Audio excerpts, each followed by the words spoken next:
Hello. So today I'm going to share with you my 30-minute recipe for tomato sauce or sauce. Now, all of my fellow Italian cooks out there, don't lose your mind or think this is sacrilegious, but look, we have all as Italians spent hours upon hours making Sunday sauce, but we sometimes run out. The stash in the freezer is gone, and it's the middle of the week, and we want pasta, we want to make eggplant or chicken parmesan, and we don't have any sauce. So this is my 30-minute recipe for some really good sauce. Now, two things. One, you can't comment negatively unless you try it. And two, I know it's good because I'm from New Haven, Connecticut, and I don't live in New Haven anymore, but I think some of the finest Italian cooks come from New Haven. And recently, my friend visited from New Haven, and it was in the middle of the week, and I made pasta for her, and she was like, oh my gosh, you've always made the best sauce. And I'm thinking to myself, should I tell her that I just whipped this up 30 minutes ago? Nah, but I'm gonna share the recipe with you. Okay, so first we're gonna start with your favorite jar sauce. Now again, for Italians, that's an oxymoron saying favorite jar sauce, but I love Classico.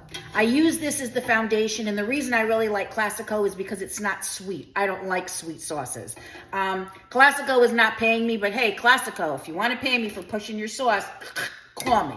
Anyway, this is gonna be the foundation of our sauce, and I'm gonna show you right now how we're gonna do this really quickly. So we're gonna start off with the Italian trio of olive oil, garlic, and crushed red pepper. To me, this is the best smell in the entire world. If I could bottle this stuff and wear it behind my ears, I would.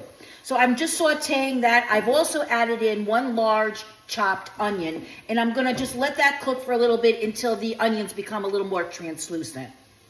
Okay, so I've had the garlic, the olive oil, and the crushed red pepper and the onion sauteing now for about 5 or 6 or 7 minutes. The onions are nice and soft. And now I'm gonna deglaze it. Now you can deglaze it with any red wine that you want. I have here some Merlot from the other night. So I'm just gonna go around a couple of times with the Merlot and deglaze the pan. We'll take all those really nice little bits that are at the bottom and just mix that up. Okay, so now here comes the Classico. So I have one jar. I'm gonna put in this first jar, and I'm gonna mix it all up. And then my secret is I'm gonna add a can of Hunt's fire roasted diced garlic tomatoes. Now the reason that I add this is because it gives a nice texture. The tomatoes are fat and chunky, and it brings some texture to the tomatoes. So I've now put in one jar and one can, and I'm swishing that all up. I'm gonna put in another jar because I really want this to last. I'm gonna use this for pasta. I'm also gonna make some eggplant parmesan later. So another jar and another can of those fire roasted garlic tomatoes. And if you can see, it's nice and chunky and smooth all at the same time. But I think because I want a little more sauce, I'm gonna add another can of the fire roasted tomatoes. So now at this point, I don't have any fresh parsley, so I'm gonna add a bunch of dry parsley. Now, truth be told, the reason I'm adding this, because it makes the sauce look pretty. See all these little green specks in the tomato sauce? Looks pretty, I think. And remember my philosophy about cooking is that EDP. It should be easy, it should be delicious, and it should be pretty.